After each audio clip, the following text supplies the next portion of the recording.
Hola, presidenta. Buenos días, soy César Huerta de la revista Polemón y pues este tema a mí sí me gusta mucho. Durante mucho tiempo en Jalisco yo estuve cubriendo todo lo que pasaba alrededor del río Santiago y recuerdo una de las historias más impactantes que sucedió en el 2008 cuando un niño de 8 años llamado Miguel Ángel López Rocha cayó al río Santiago. Estaba jugando con sus amigos. Vivía cerca de un fraccionamiento que se llama La Azucena en El Salto y es una de las zonas más contaminadas. Y pues este niño cayó al agua y se envenenó con arsénico y con otros metales pesados. Ya no vivió, murió, y su historia fue tan impactante que llegó hasta uno de los libros de Eduardo Galeano. Presidenta, primero preguntarle si tienen un diagnóstico de si sigue habiendo metales pesados en el río Santiago, especialmente en esta zona pues del Salto y del corredor industrial que hay ahí. Adelante. Adelante. Sí hemos encontrado, muchas gracias por su pregunta, sí hemos encontrado metales pesados, por supuesto. Y lo interesante es que estamos detectando de dónde provienen los metales pesados, de qué industrias están proveniendo. Y entonces las inspecciones industriales que estamos haciendo, porque efectivamente, como la presidenta dijo, la que mayor descargas vienen son las municipales, pero las industriales son fundamentales porque ahí es donde vienen metales pesados, realmente productos tóxicos, y en el Lerma es uno de los ríos que tenemos ese problema. Así es que sí, y sí se está limpiando, y por supuesto con plantas de tratamiento ya de mayor generación para poder tratar estos metales pesados, pero es muy importante. Presidenta, también pues sobre el tema preguntarle que está muy relacionado con lo que está pasando en Guadalajara. La propia Comisión Estatal de Derechos Humanos de Jalisco documentó que más de 650 colonias de la zona metropolitana de Guadalajara pues reciben agua turbia, con sedimentos, con poca potabilización, y en realidad está muy contaminada el agua. Las autoridades en Jalisco primero respondieron que pues había que usar agua de garrafón. Esa fue como su solución nada más, y pues los problemas siguen. Ya hay incluso protestas de las personas y los gobiernos, pues el gobierno estatal ni los municipales han logrado atender esta situación. Hay una posibilidad de que su gobierno pueda tomar las riendas del asunto, de poder sanear también esta agua, porque también se ha especulado de que incluso se podría privatizar el agua, como ha sucedido en otros lugares de México, y que aquí pues en la propia mañanera hemos visto que no ha sido la solución. Efra, ¿no quieres platicar de ello? Gracias, presidenta. Es importante señalar el tema de Jalisco de dos maneras. El primero es que en el 2022 el presidente López Obrador rescató un proyecto que permanecía detenido desde el 2014, que es el de la presa El Zapotillo. Este proyecto tuvo una inversión de alrededor de 8,900 millones y constó de construir una presa. Se hicieron alrededor de 60 kilómetros de acueducto, además 2 sistemas de bombeo, y con este proyecto, que fue muy importante, se dan aproximadamente 3,000 litros por segundo para la ciudad de Guadalajara y su zona metropolitana. Lo segundo es, el sistema de Guadalajara funciona principalmente con la alimentación de 2 sistemas, este es uno de ellos, y el otro es un sistema que le llaman el viejo acueducto de Chapala o la conducción antigua, que efectivamente es una infraestructura que tiene muchísimos años que no recibe mantenimiento y que se ha venido deteriorando, y que en este momento está causando afectaciones para Guadalajara y la zona metropolitana. Al respecto, mencionar que ya hace un par de meses el gobierno del estado se acercó a la comisión para plantearnos que pudiéramos acompañarlos en la revisión técnica de un proyecto que ellos diseñaron para poder establecer una alternativa a este proyecto. Desde entonces hemos venido trabajando con ellos en esta solución técnica. Incluso el día de ayer todavía hubo una reunión, tenemos una en días posteriores, al parecer el viernes, si no me equivoco. Y entonces estamos ya colaborando en buscar una alternativa que sea viable para el proyecto. Y evidentemente es un proyecto que requiere el concurso de que participe el gobierno, de que participen los municipios y por supuesto estamos haciendo lo propio desde la Federación para el acompañamiento técnico y que el proyecto que se busque pues sea una solución real a la problemática que se vive tanto en la ciudad de Guadalajara como en su zona conurbada. Gracias. Y Presidenta, sobre el tema de Acapulco, pues sabemos que ya va muy avanzado el tema de esta protección del río, pero ¿qué porcentaje de avance hay?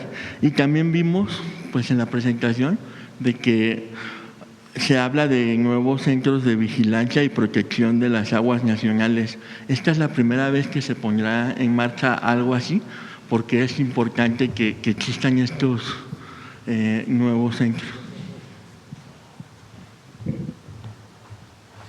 Sí, efectivamente estos centros de vigilancia y cuidado de las aguas nacionales es una idea que surge como parte del diagnóstico. Entre las cosas que nosotros encontramos, por ejemplo, es que en las riberas de los ríos se tira basura o en muchos lugares tiran cascajo, que genera una fuerte contaminación. Otra práctica recurrente es que se van instalando poco a poco algunas casitas de carácter provisional y luego se consolidan en las orillas algunos negocios, se deforestan, en algunos lugares se establecen entradas y la otra es la calidad del agua, que estos centros de monitoreo y vigilancia tienen como un elemento central el colocar estaciones de cantidad y de calidad del agua en los diversos espacios del río. Además, van a contar con infraestructura como drones, pantallas, y laboratorios que nos van a permitir dar un seguimiento a las partes que se van interviniendo. Y efectivamente es una tarea innovadora que tiene como objetivo fundamental que las zonas que se vayan interviniendo pues no vuelvan a deteriorarse. Si hay en algún lugar que detectamos que se está tirando cascajo, recibimos alguna denuncia. Si detectamos algún nivel alterado en calidad del agua, por ejemplo, pues vamos a tener la posibilidad a partir de estos centros de actuar de manera inmediata y no esperar a que los problemas crezcan nuevamente. Entonces es una herramienta que va a ser de gran utilidad para que la gran inversión que se está realizando y todas estas obras pues tengan una permanencia en los sitios. Gracias. Y ya por último, Presidenta, preguntarle cómo le fue ayer en la reunión con el presidente de Panamá y por qué es importante pues el hecho de que se defienda la neutralidad también de este canal tan importante que tienen en Panamá. Gracias. Bueno, Panamá tiene muchos impulsos a su desarrollo económico, pero quizá el más importante es el canal. El presidente de Panamá pues es una persona que ha tenido varios encargos en su país en distintas áreas y conoce muy bien su país y creo que está haciendo un buen trabajo por todo lo que platicamos y le interesa mucho pues que Panamá, y además he hablado ya, como me comentó, varias veces con el presidente de los Estados Unidos y pues le interesa mucho que se mantenga como fue firmado con el acuerdo Torrijos-Carter. Entonces va muy avanzado y además están haciendo otras obras ahí mismo sobre el canal. Y obviamente nosotros estamos de acuerdo con ello. Entonces acordamos eso y muchos otros temas. Con ellos trabajamos este tema de la mosca para el gusano barrenador. Ellos tienen una planta que produce estas moscas, que produce cerca de 100 millones de moscas. Entonces, la pupa que se llama, la estamos trayendo de Panamá a la planta de Chiapas que inauguramos y ya que haya mayor desarrollo, pues ya se va a producir en México. Entonces ellos han colaborado mucho con nosotros para poder, y junto también con el Departamento de Agricultura de los Estados Unidos, para poder llevar a cabo esta planta. Muchas gracias. Vamos de este lado. A ver, el compañero. Gracias, buenos días. Arturo Sánchez, del periódico La Jornada. Sobre la cuestión de los ríos, me gustaría preguntar, dijo la secretaria que se han sancionado a empresas y que las descargas de la industria son muy tóxicas. Me gustaría saber cuántas empresas se han sancionado, cuáles, en dónde, por qué motivos y qué sanciones se han impuesto.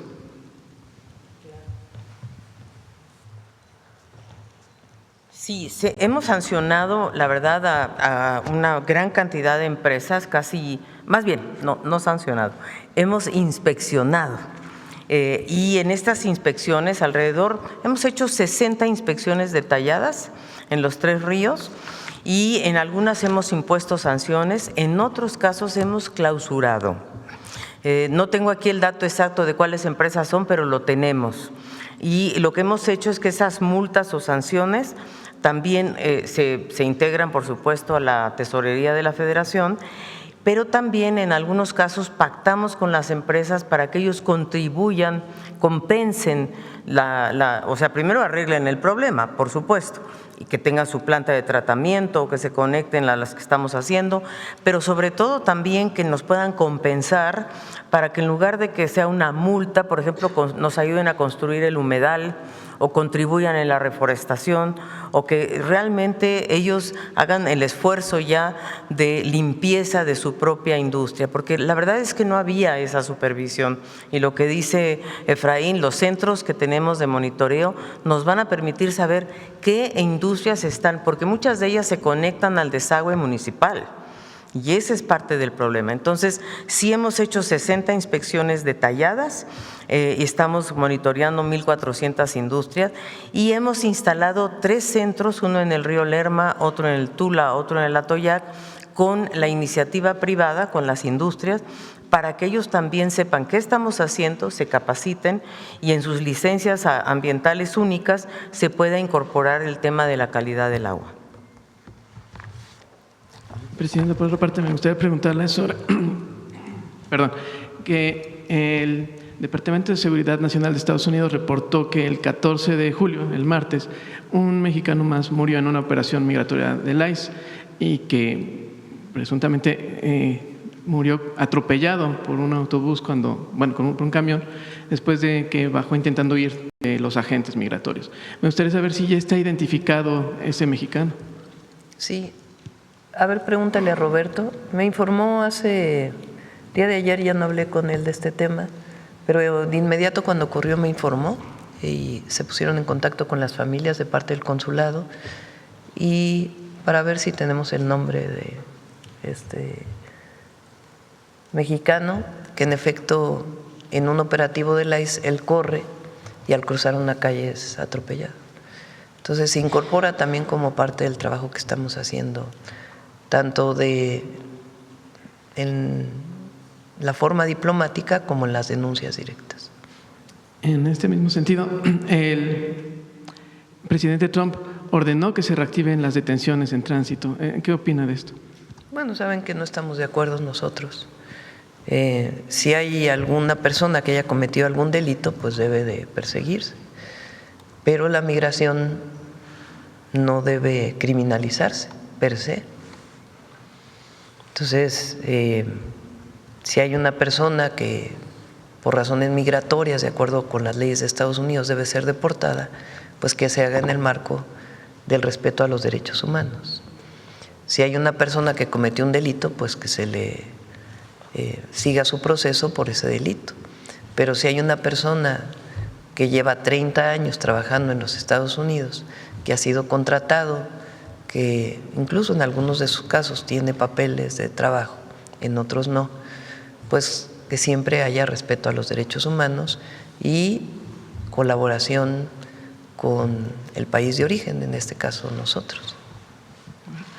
Ayer el embajador Laceri, en este mismo asunto, el embajador Laceri comentó a Político que usted no ha hablado con el presidente Trump respecto a las denuncias que se interpusieron y las acciones. ¿Lo conoce el embajador?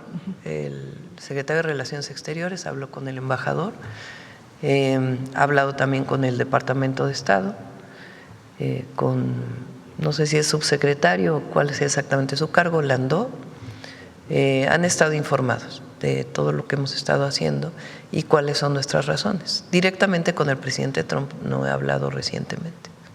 Me gustaría saber si tiene contemplado hablar con él de este tema.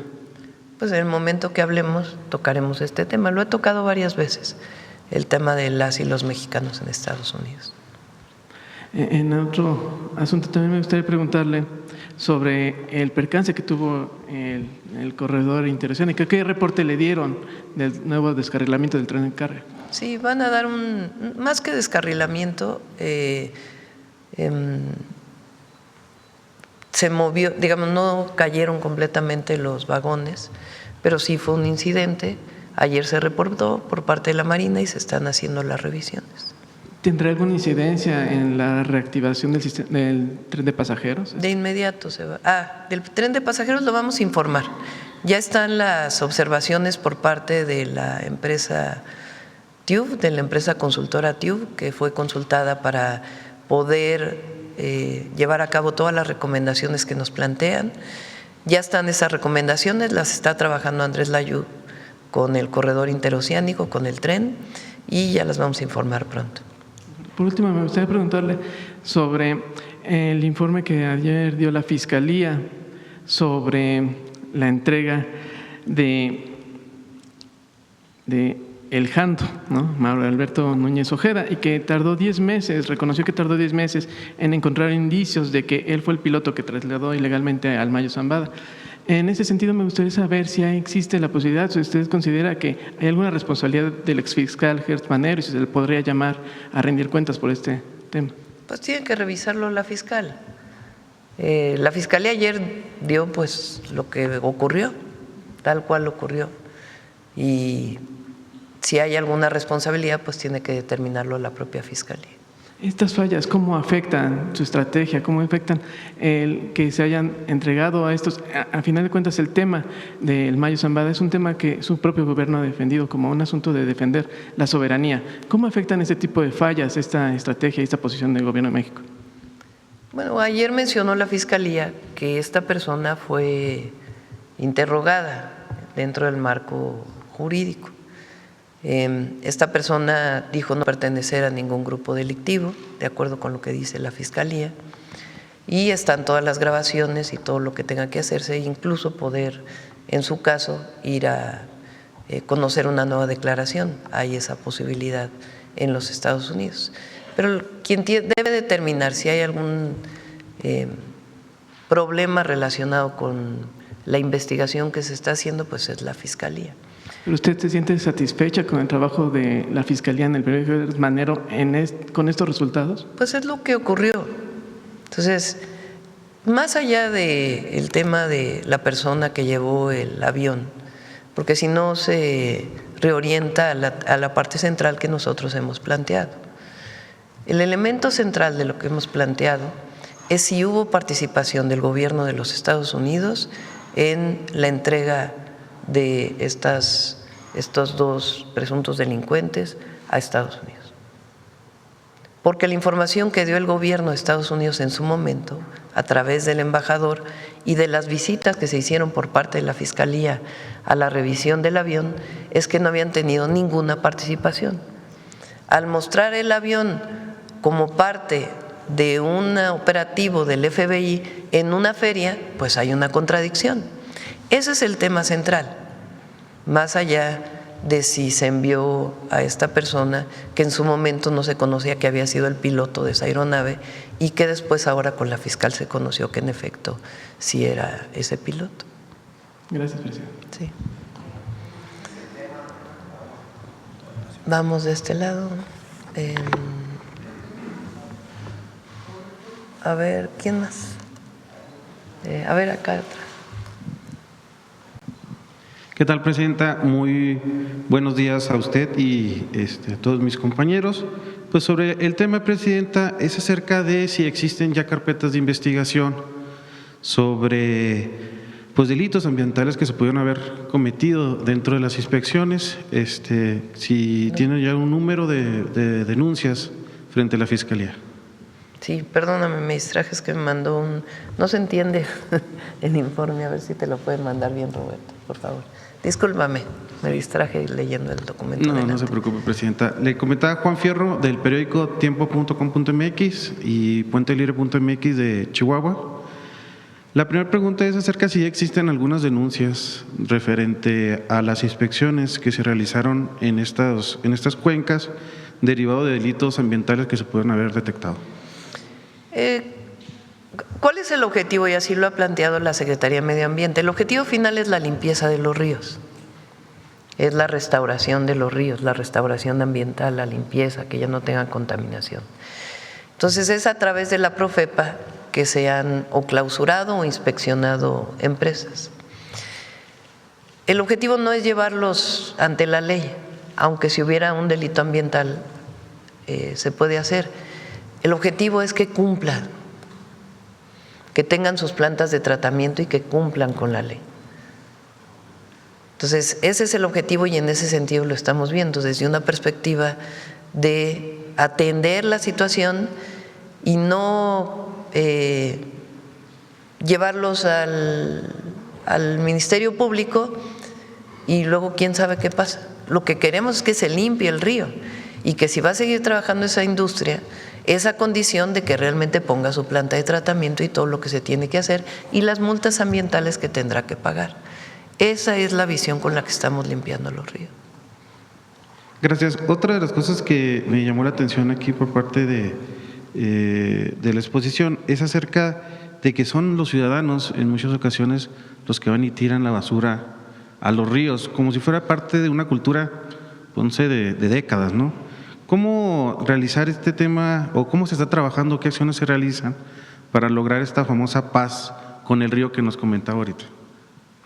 Primero hay que ver con el municipio por qué no se recoge la basura, porque muchas veces es como no hay un sistema de recolección de los residuos, entonces la gente va y los pone en algún lugar.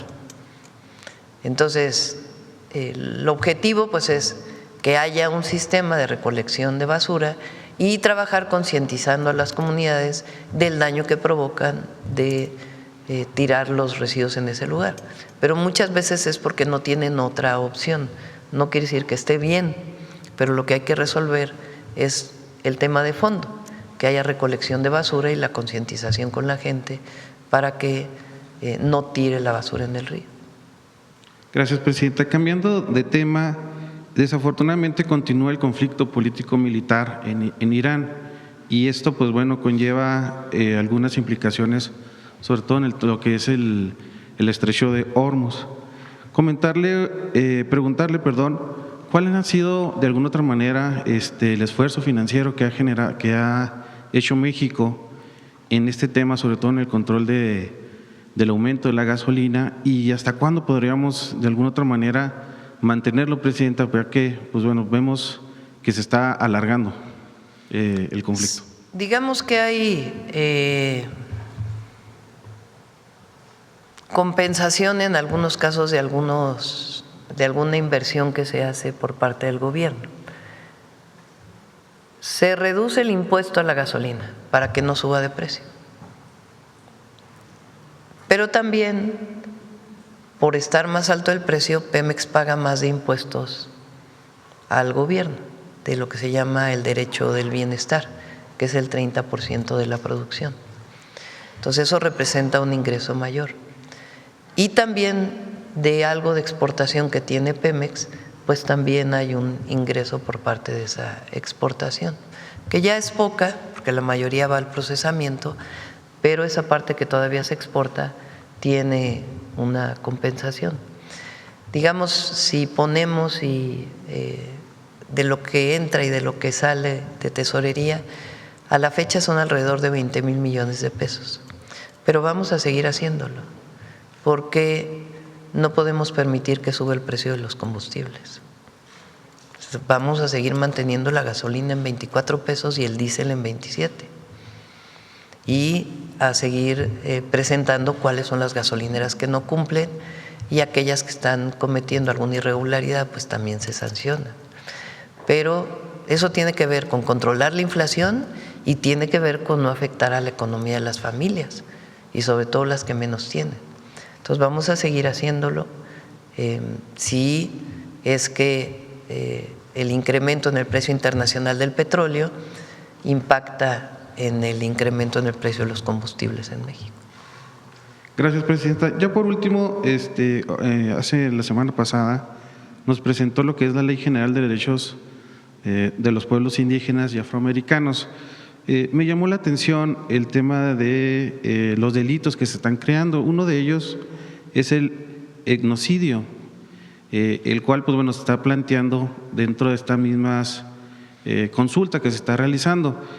No sé si nos podría platicar un poquito acerca de esto, sobre todo porque no es tanto el tema del asesinato de algún integrante de alguna comunidad, sino aquellas acciones que se puedan realizar en contra o para desaparecer alguna lengua o alguna comunidad. Tiene que ver con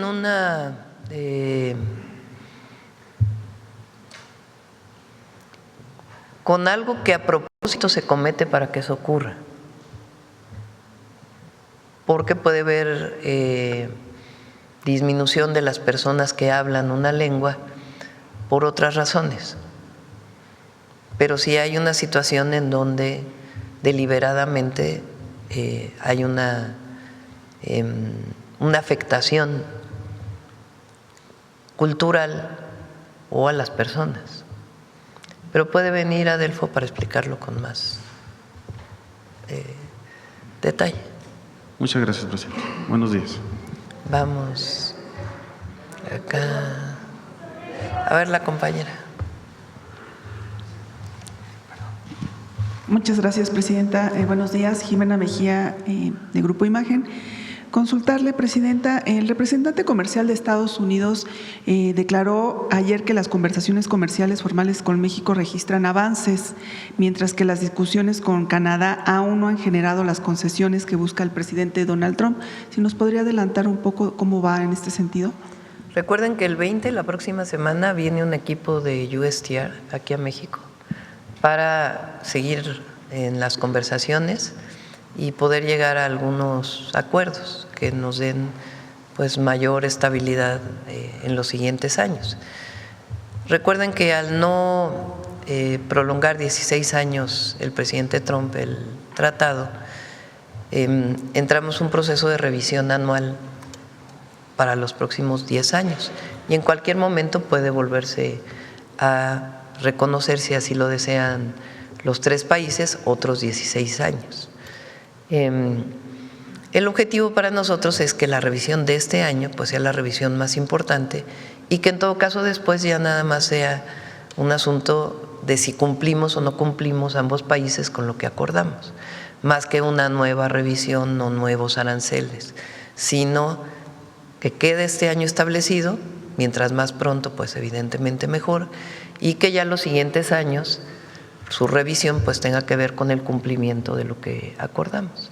Ese es nuestro objetivo y vamos muy avanzados en varios temas y esperamos que estas conversaciones de julio sean definitivas en ciertos temas, que puedan anunciarse algunos acuerdos, si no, de todas maneras en septiembre se tendrán nuevas conversaciones.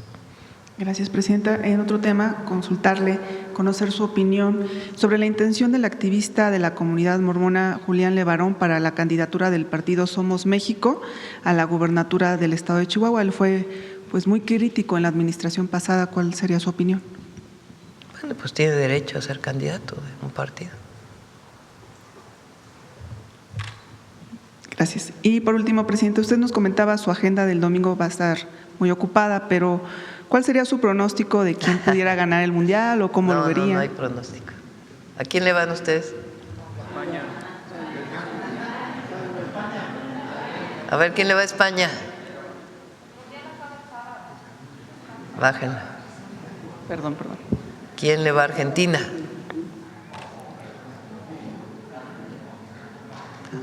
La mayoría a España.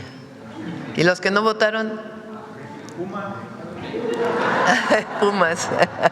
Estoy de acuerdo.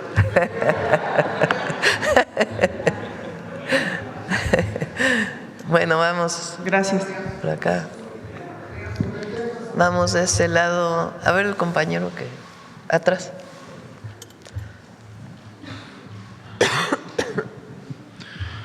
Buenos días, Presidenta. Buenos días. Ernesto Ledesma, de Rompeviento TV. Presidenta, en un primer tema es el caso de Brenda Quevedo.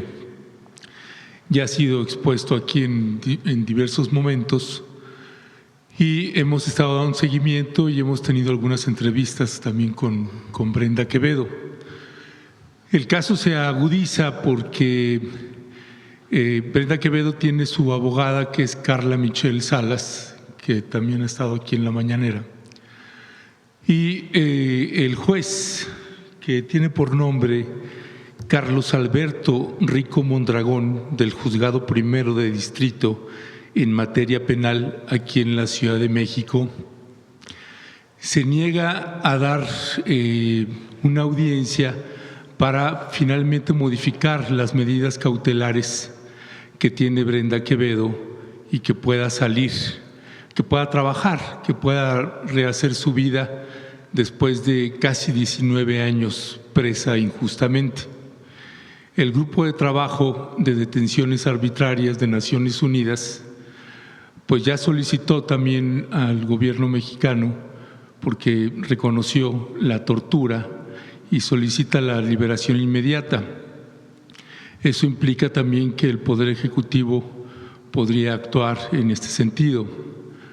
Brenda Quevedo tuvo una hemorragia fuerte en febrero pasado y este juez no la dejó salir para atender su hemorragia.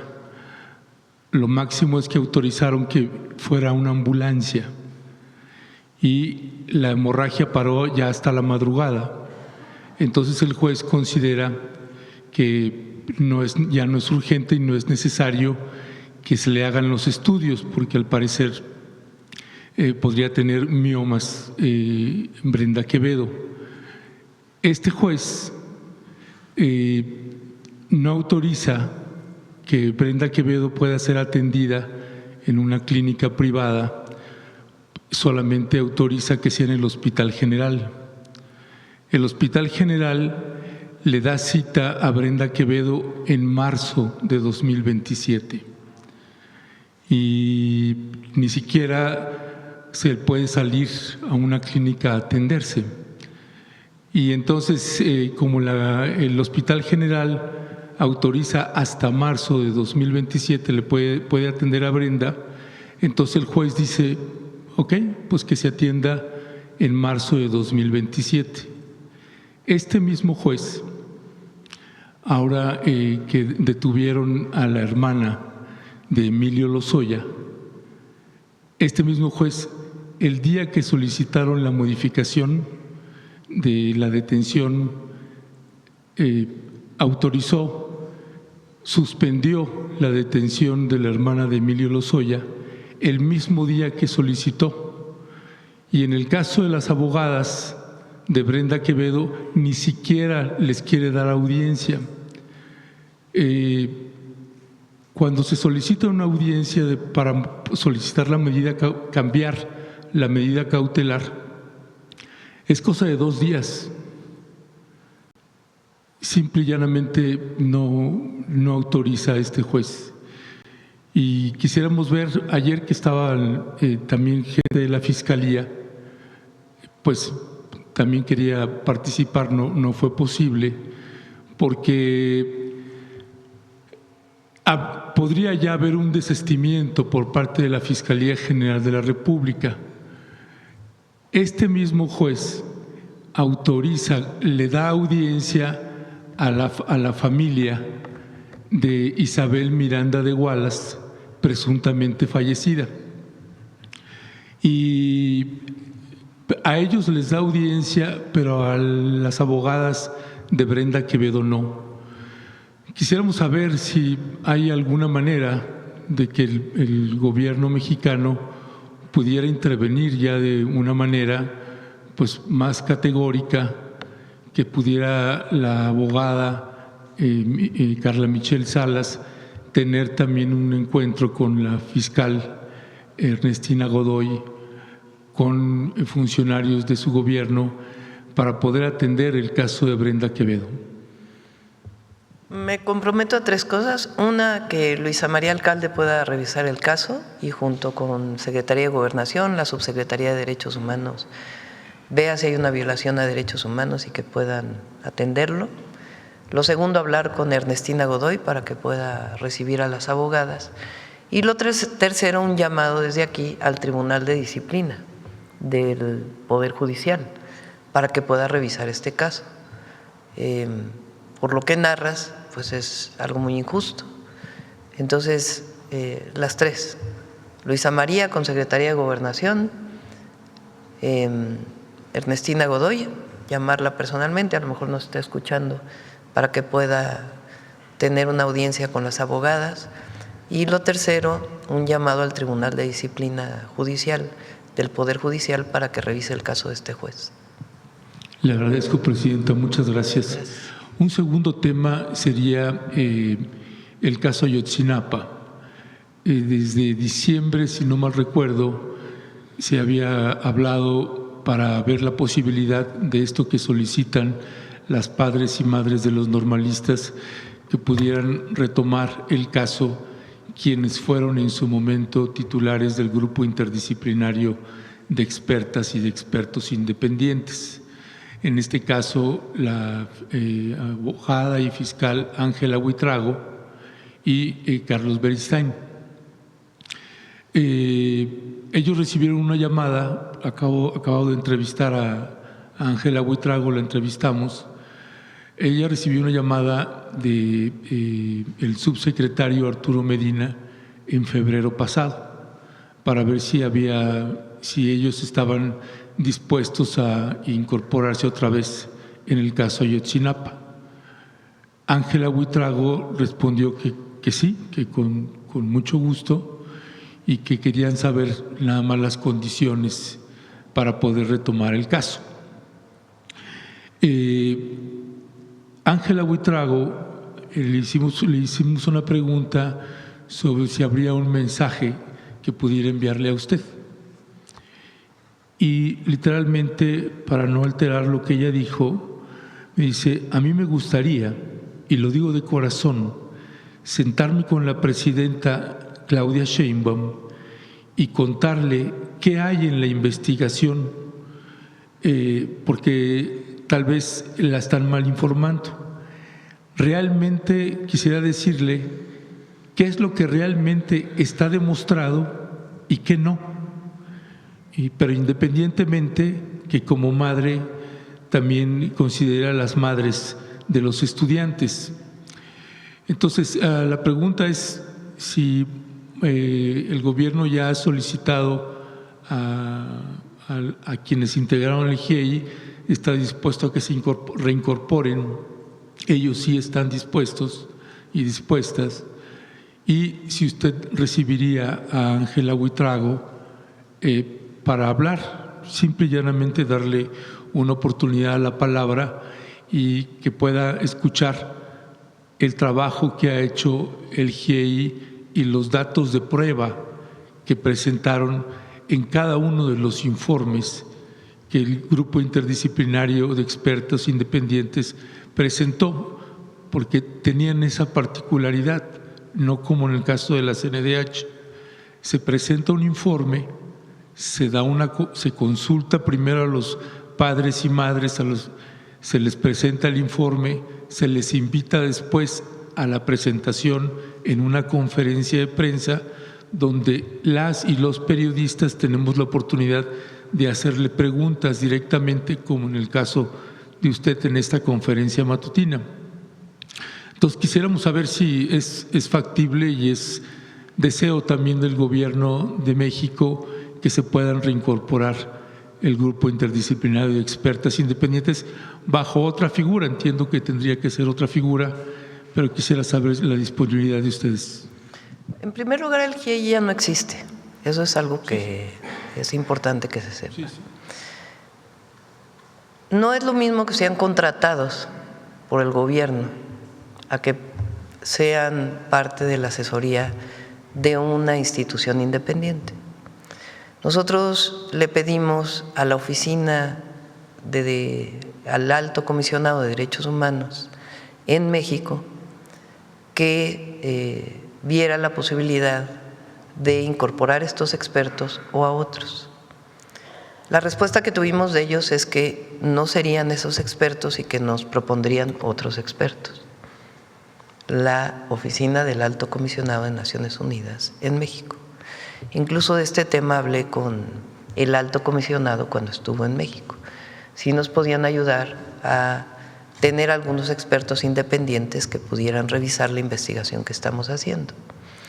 Entonces, para empezar ese problema, ¿quién estaría? Porque no podría ser directamente el gobierno, ni tampoco pues las organizaciones de derechos humanos, que muchas de ellas pues ha habido desencuentros, digamos, con las opiniones e investigaciones que se han venido haciendo. Entonces ese es el primer problema. Conocemos el informe del GIEI, lo he leído personalmente 2 veces, así como el informe que presentó en su momento Alejandro Encinas, que se basa en mucho con las investigaciones del GIEI. Entonces, se puede hablar con ella, pero sí hay diferencias en varios temas, que tienen que ver incluso con la resolución de un juez en Tamaulipas, cuando libera a presuntos culpables de la desaparición de los jóvenes, algunos de ellos que habían sido torturados y otros no, y donde esta comisión estuvo de acuerdo. Entonces, se puede hablar con ella, pero el asunto aquí es la investigación o el giro o la nueva visión de la investigación que estamos haciendo, que está dando muchos resultados. No los podemos dar a conocer todavía por respeto a los padres y a las madres de Ayotzinapa y además a la propia investigación que se está haciendo. Nuestro objetivo, más allá de si entrevistamos a esta persona o no, es la verdad y la justicia y conocer dónde están los 43 jóvenes. El fiscal de la fiscalía que está encargado del caso dio una visión completamente distinta, recuperó la investigación científica, digamos, sobre este tema. Y él ha encontrado también algunas omisiones que se hicieron en las investigaciones previas. Entonces, por eso lo que hacemos es hablar francamente con madres y padres. Y estamos hablando con ellos. En algunas cosas estamos de acuerdo en cómo se está llevando, en otras cosas seguimos platicando, porque no se puede hablar de desacuerdo, sino seguir platicando. Y me reúno con ellos cada 2 o 3 meses. La última vez fue más tiempo, esperando que hubiera más resultados, pero me comprometí a seguir reuniéndome con ellos. Entonces, esa es la situación en la que está. Y creo que por respeto a las madres y a los padres de Ayotzinapa, pues hasta que no tengamos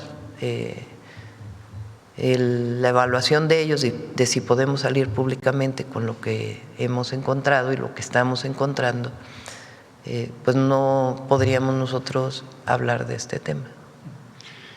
A propósito entonces de la respuesta que usted me acaba de dar, con mayor razón, entonces le plantearía, porque quienes hemos dado un seguimiento al caso Ayotzinapa desde que empezó hasta ahorita y que hemos leído todos los informes y que entrevistamos, por ejemplo, al exfiscal Omar Gómez Trejo. Sí, pues ahí hay parte del problema, sí, con ese fiscal. Bueno, hay un problema relevante con ese fiscal. Por eso digo, si quieres un día ya con Arturo Medina, con todo el equipo que ha estado trabajando, podemos hablar del caso ya también con la autorización de madres y padres, porque también yo he leído todos los casos y he llevado seguimiento de los casos. Repito, he leído varias veces el informe del GIEI, el informe de los fiscales, incluso carpetas de investigación, y estamos dedicados ahora con la fiscal Ernestina Godoy a poder llegar a la verdad.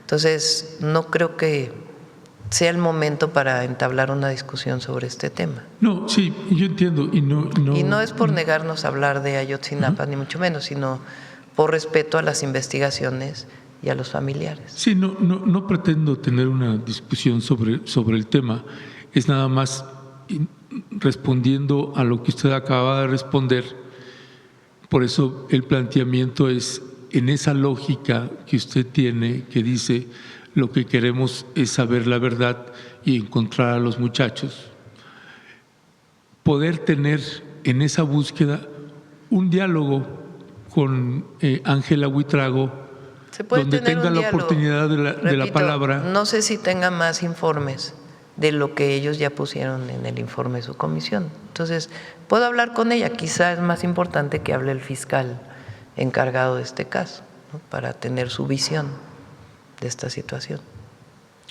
O de este, más que situación, de este lamentable y doloroso caso de la desaparición de los 43 estudiantes de Ayotzinapa.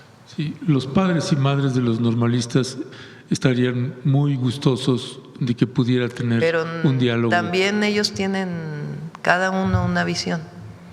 Entonces, por eso repito, estos temas los vemos con ellos. Ya que haya un avance, podemos informarlo. Porque también ellos, hay algunos que lo piden, otros que no están tan de acuerdo, en fin.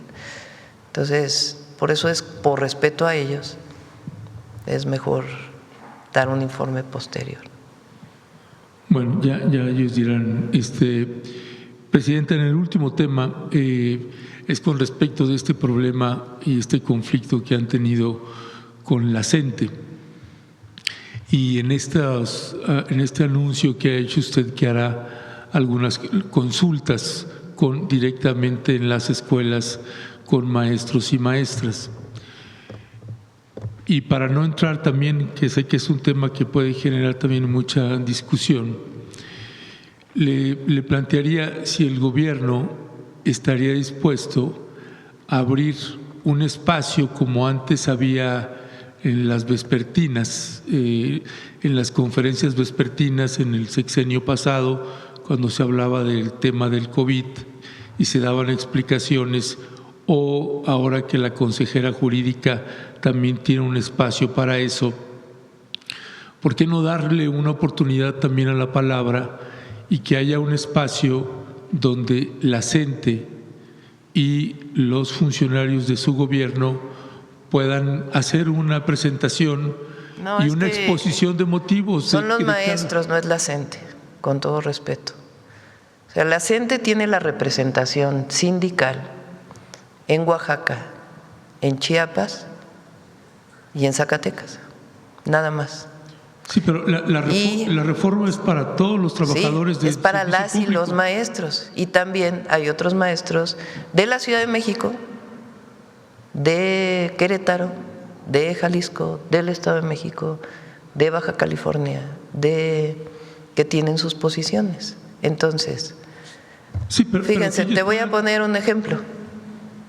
Porque por eso decimos escuela por escuela. ¿Cuál es el problema? Escuela por escuela. Aquí yo les di 2 días de cita y no llegaron. Sí. Entonces, no, sí, porque todo tiene su…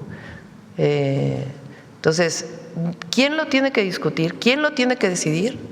Las maestras y los maestros. Fíjate la diferencia en la democracia. Nosotros estamos haciendo un planteamiento lo más democrático que haya. ¿Qué quieren los maestros? Que con la 22 decidamos cómo se va a evaluar a los profesores de todo el país. Pues no. ¿Quién tiene que opinar? Los profesores de todo el país, las maestras y los maestros. Sí. Entonces, por eso es escuela por escuela. Y tienen que participar no solo la CENTE, tienen que participar todas las maestras y los maestros del país. ¿Y cuál es la mejor forma de que lo hagan? Muy sencillo, en las escuelas. En las escuelas. Ahí es donde debe haber el debate. Porque, por ejemplo, y también que el voto sea secreto en la decisión. Porque, por ejemplo, hay algunas secciones de la CENTE que lo que plantean es regresar a las comisiones mixtas y que ahí se decida la promoción de los profesores, que ya no sea con examen, que ya no sea sin el sindicato, sino que es un asunto exclusivamente laboral. Sí, la propuesta es un diálogo donde haya Sí, la pero no. Sí, pero es que no estoy de acuerdo con esa propuesta. Por eso, pero ¿Por qué no estoy de me acuerdo? dejara terminar el planteamiento, porque no me deja terminar y se lo digo con No, sí, porque me dices que aquí la gente en la tarde tenga un espacio en la mañanera o en la tarde, en la atardecera, ¿cómo se dirá? En la tarde, para que pueda debatir sobre el tema que nos… ¿No? Eso fue lo que propusiste. Sí, lo que pasa es de que nosotros los hemos entrevistado y la hemos escuchado también a usted, hemos escuchado también a Martí Batres, a Mario Delgado, hemos escuchado las exposiciones. El planteamiento es que, por ejemplo, en el compromiso que usted había hecho de la derogación de ley del ISSSTE del 2007. Sí, en una buena parte se derogó. Lo he dicho aquí varias veces, con el Fondo de Pensiones para el Bienestar, que es un fondo de pensiones que es solidario. Entonces, si me planteas que aquí se debata con la gente, te digo no. Hay otros espacios para debatirlo. ¿Cuáles son esos espacios? Las escuelas. Entonces, la gente tiene su espacio de difusión. La Presidencia de la República tiene su espacio de difusión. Y la discusión de cómo debe evaluarse a los maestros es de los maestros y es decisión de los maestros y las maestras. Entonces… Es que ellos no tienen problema que se haga consulta en las escuelas. En lo que toca a la derogación de ley del ISSSTE de 2007, no es solamente maestros y maestras, es todos los trabajadores públicos que hay en el país. Sí. Y no se habla de los bancos, de la banca, que son los que tienen las afores. Para eso están ustedes, para hablar de ello. Ustedes están para hablar de ello y hay el debate público. Aquí pues es un espacio en donde se debate con ustedes abiertamente, totalmente, abiertamente. Y cada quien tiene un espacio público para definirlo. Entonces, en ese sentido, aquí se pueden plantear los temas, pero cada quien pues tiene su espacio, ¿no?, de difusión y el debate se establece públicamente. Entonces, no habría posibilidad de que haya una exposición donde la gente tiene su espacio para debatir y para hablar públicamente. La Presidencia de la República tiene su espacio y hay un debate conjunto, ni siquiera ellos lo han planteado. Entonces, hay un debate, una plática y cada quien tiene un espacio de difusión, de discusión, de debate. El reflector de aquí es muchísimo más poderoso pues que el que pueden tener ellos. Sí. Por eso era nada más este planteamiento. Entiendo ahora su respuesta y le agradezco que me haya dado la palabra. Gracias. Vamos por acá.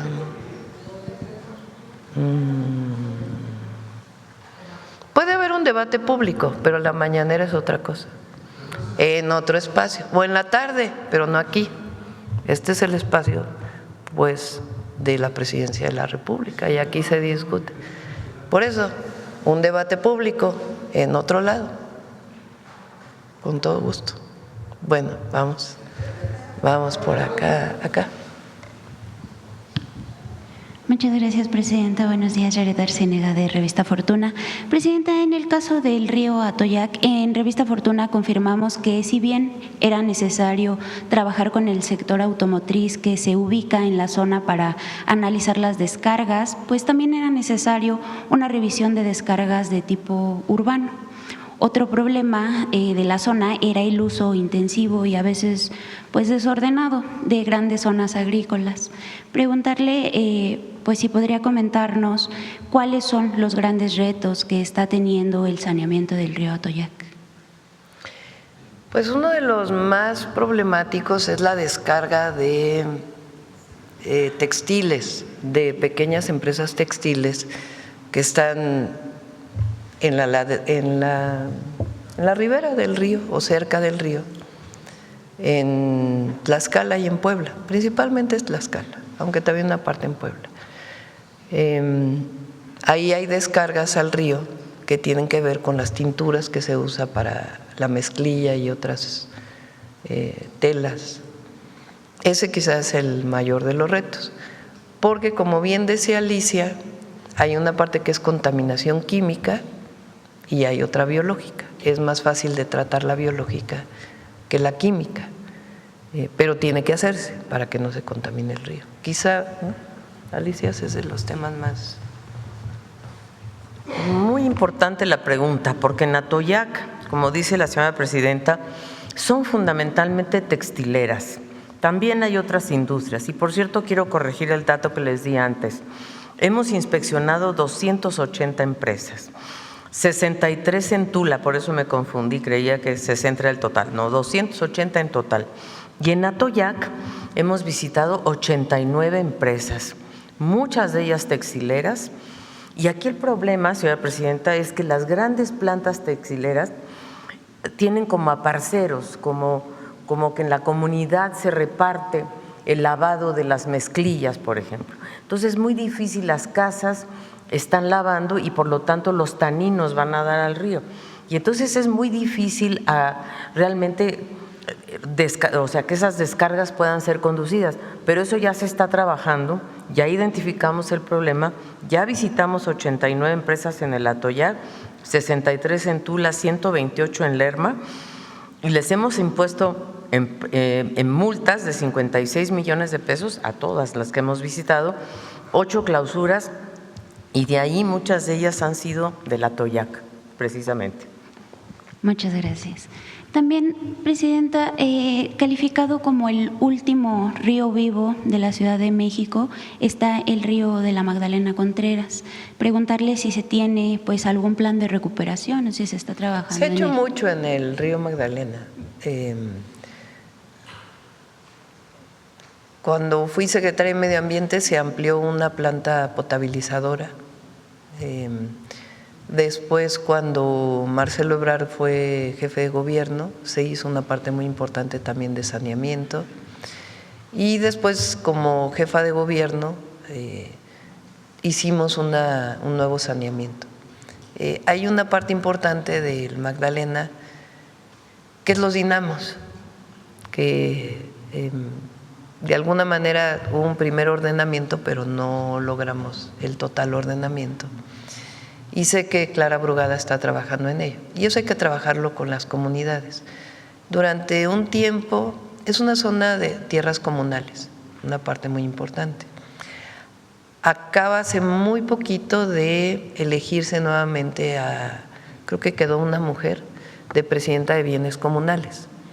Y durante un tiempo hubo amparos y no había una representación formal, en el caso cuando fui jefa de gobierno, de la comunidad. Entonces es más difícil porque no tienes un interlocutor con quien estar haciendo el saneamiento en la parte alta. Pero también trabajamos mucho en la parte del río Magdalena que llega a los viveros de Coyoacán sobre Avenida Universidad. Ahí se hizo parte del saneamiento también con entonces la Secretaría del Medio Ambiente, cuando fui jefa de gobierno. Y hay que seguir trabajando para avanzar en el saneamiento de la parte alta, que no impacte en la parte baja. Muchas gracias, presidenta. En otro tema, nos gustaría destacar que el consumo privado perfila 15 meses al alza, confirmando que el impulso de los salarios y pues también el gasto social está apuntalando el crecimiento del país. En materia de inversión privada y pública, nos gustaría preguntarle cómo se está redefiniendo los flujos a partir de la decisión de Estados Unidos de buscar revisiones anuales del TEMEC. Lo preguntamos, presidenta, porque el modelo de proveeduría de México es uno de los más especializados de la región y como usted lo ha dicho aquí en repetidas ocasiones, pues tomaría décadas sustituirlo. ¿En qué sentido lo preguntas, tu última parte? ¿Cómo se está planteando todo este beneficio que se ha visto de la economía? ¿Cómo se ha planteado ahora que Estados Unidos… vinculado con el tratado. Sí, con el TEMEC. Bueno, es una nueva visión del gobierno de los Estados Unidos que estuvo presente también en la primera etapa del presidente Trump, solo que ahora pues con mayor intensidad. Ellos plantean que debe producirse más en Estados Unidos. Esa es su visión. Nosotros lo que hemos planteado es que está tan vinculadas nuestras economías, hay tanta interdependencia, que el que se fabrique algo aquí no quiere decir que allá no se fabrica. Como hemos dicho, hay muchas piezas que una parte es aquí, otra parte es allá. Entonces no es que se retiren los empleos de la manufactura de Estados Unidos por fabricarse algo aquí, sino que se complementan. Cuando se genera un empleo aquí, también se genera un empleo allá. Sin embargo, ellos tienen una visión de que quieren llevarse la mayor parte de la producción a Estados Unidos. Más allá de si estamos de acuerdo con ello o no, o si es factible que eso ocurra, es una visión con la que estamos negociando en este momento. Entonces, lo que buscamos es la mejor de las condiciones para México y que no se rompan estas cadenas de proveeduría, por ejemplo, que se dan en la industria automotriz. Asociado a la industria automotriz hay alrededor de 1 millón de empleos en México. No es solamente a la fabricación del automóvil, sino las autopartes, muchas de ellas se fabrican aquí en México y muchas con piezas importadas de los Estados Unidos. Entonces, ese es pues parte de los planteamientos que hacemos en estas pláticas.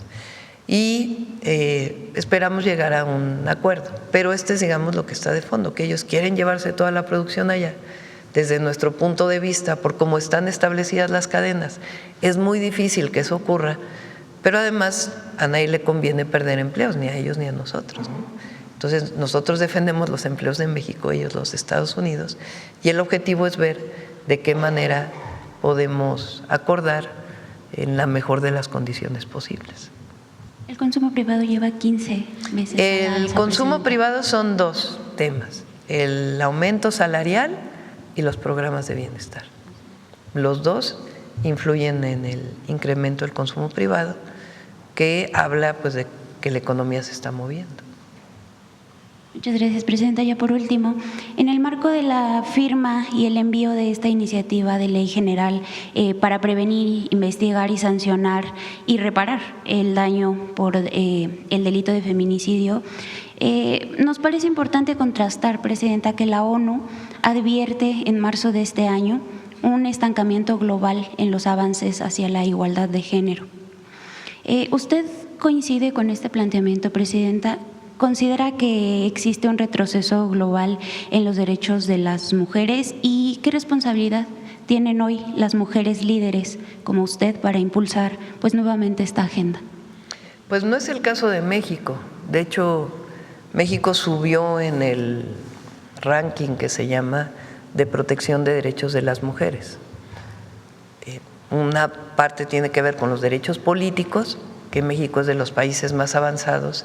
La mitad de los congresos son mujeres, la mitad de las candidaturas a gobernadoras son mujeres, a gobernadores y gobernadoras son mujeres, y bueno, por primera vez una mujer presidenta. Pero se ha avanzado en muchos otros derechos. Quizá el que tenemos que seguir avanzando, o los que tenemos que seguir avanzando, son 2. 1, mayor número de mujeres como administradoras de empresa, porque ahí dominan los hombres. Y la otra es la brecha salarial, que todavía sigue siendo importante. Es decir, que mujeres que realizan el mismo trabajo que los hombres ganan menos. Aunque ya esté en la Constitución, pues tiene que ser una realidad. ¿Ha considerado, Presidenta, reunirse con las demás mandatarias? Son muy pocas mujeres mandatarias en el mundo, aproximadamente 28, para discutir las diversas agendas y hacer frente a estos diagnósticos y problemáticas? Pues podría ser, no lo había pensado, pero es una opción. En contraste, Presidenta, mientras organismos internacionales como la ONU advierten pues este estancamiento, un estudio elaborado por la Secretaría de Economía, la CEPAL y la OIT propone incorporar centros de cuidado infantil y otros servicios de cuidado dentro de parques industriales, bajo la premisa de que cuidar también es producir. Considerando que el trabajo de cuidados pues no remunerado representa el 23.9% del PIB mexicano en 2024 y que más del 72% de ese valor fue aportado por mujeres, ¿cree que iniciativas como esta marcan un cambio de paradigma en el que los cuidados deben de ser considerados parte de la infraestructura económica estratégica para avanzar en la igualdad y el desarrollo? Tiene que darse las condiciones para que las mujeres puedan participar en el mercado laboral, si así lo desean. Y eso tiene que ver con que el cuidado no esté a cargo de la mujer y que tenga oportunidad de salir a trabajar. Por eso hoy en muchos países del mundo y nosotros también buscamos generar las condiciones para que eso sea posible. Una de ellas pues son los 1000 centros de educación y cuidado infantil, las antiguas guarderías del IMSS, que nuestro objetivo es que en el sexenio construyamos 1000. Ya hay varios en Ciudad Juárez y ahora, para hacerlo más rápido, el IMSS firmó un acuerdo con la Secretaría de Infraestructura, Comunicaciones y Transportes para que sea SICT quien construya los centros de cuidado y ya después se los entregue al IMSS y el IMSS ya pueda operarlos. Porque el IMSS tiene mucha burocracia para poder construir. Entonces se firmó este convenio y eso nos va a permitir ampliar ya el número de centros de cuidado. ¿Consideraría llevar esta política a algunas reuniones internacionales y proponerla como lo hizo con la parte del desarme, de destinar una parte del presupuesto de las naciones para este tipo de infraestructura? Sí, estamos de acuerdo, por supuesto que estamos de acuerdo. Muchas gracias. Que tenga buen día. A ver, la última ya, vamos. A ver, la compañera. Muchas gracias, presidenta. Buenos días a todas, todos y todes. Inés Arroyo de ACEI de Hidalgo, ACEI México y Pulso Sur, la red digital del sureste y del Caribe. Me estaría regresando a este proyecto para la restauración de ríos y saneamiento, donde se está contemplando una inversión superior a los 20,000 millones de pesos y sobre todo pues a las millones de personas que estará beneficiando. La primera pregunta es, ¿qué mecanismos estará implementando su gobierno para garantizar que esta inversión se traduzca en una recuperación ambiental permanente? Y bueno, también que la ciudadanía pueda dar seguimiento a los resultados. ¿Quieres platicar? ¿Quieres platicarlo? Es muy importante lo que dices porque creo que estamos en la década de la restauración, para empezar, y qué bueno que tu pregunta es sobre la restauración ambiental, porque no solamente es limpiar el río, es restaurar la cuenca, generar parques públicos junto al río, que haya incluso zonas de recreación donde la gente pueda volver al río y sienta que el río es suyo en realidad. Entonces, ¿cómo logramos que esto permanezca, continúe? Las comunidades son esenciales y por eso hemos trabajado con ellos. Hemos recorrido con casi 40,000 personas los ríos y nos acompañan, y cuando ellos se dan cuenta de cuánto puede dejar la limpieza del río, cuántas toneladas hemos recogido de basura, cuántas toneladas de envases de plaguicidas que son tan peligrosos. Entonces, y la restauración pasa por efectivamente hacer obras de drenaje, plantas de tratamiento, por supuesto, pero también reforestación, muy importante. El bosque es lo que nos va a permitir arraigar. Por ejemplo, en el río Tula estamos recuperando los ahuehuetes, que habían sido árboles milenarios, sí, se están recuperando. Y en la laguna de Bojal, que es una de las lagunas más hermosas, se está realmente haciendo una restauración, se va a convertir en un parque nacional. Eso la presidenta nos ha pedido que veamos qué áreas naturales podemos declarar. Pues esta es un área natural que quizá pueda convertirse en un área natural protegida en Tula.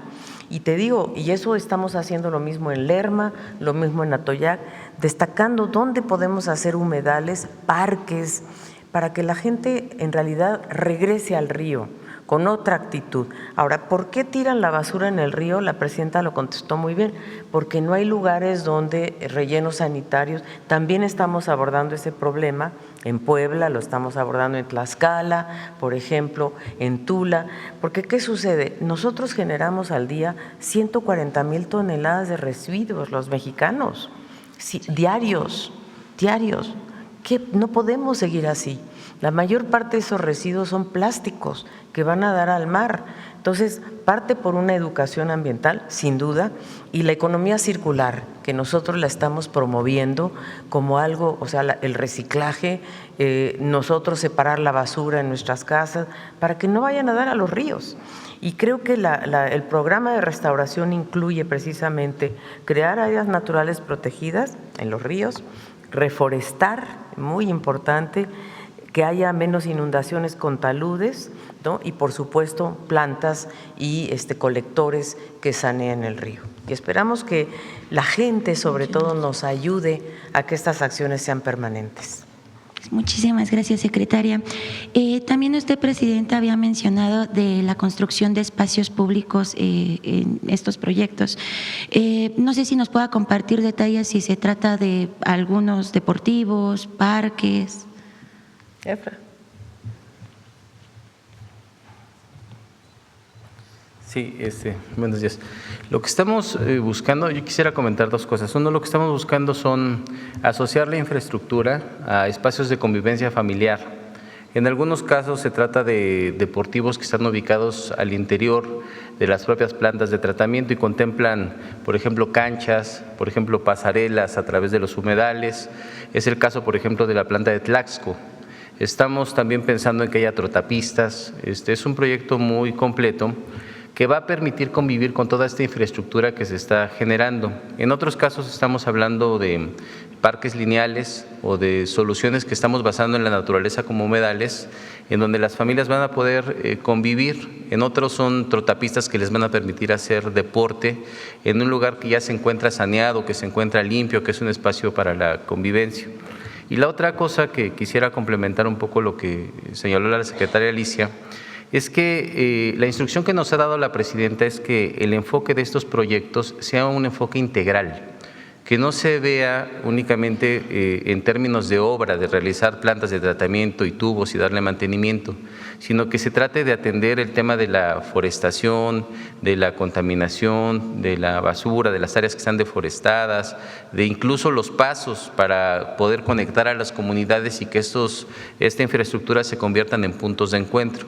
Y la otra que también es muy importante mencionar es que es un trabajo que estamos realizando de una manera coordinada entre todo el sector ambiental, pero también quiero aprovechar para reconocer el esfuerzo de los gobiernos estatales y municipales, que ha sido muy importante y que estamos trabajando en equipo. Por ejemplo, el gobierno de Puebla, hemos tenido una excelente coordinación con el gobernador Armenta, por ejemplo, con la gobernadora de Tlaxcala, Guerrero, es una causa común, y que parte de este rescate tiene que ver con escuchar a la gente. Estamos haciendo muchas labores de socialización para que también en la construcción de estos espacios públicos se considere la necesidad que tiene la gente o cuáles son sus principales demandas.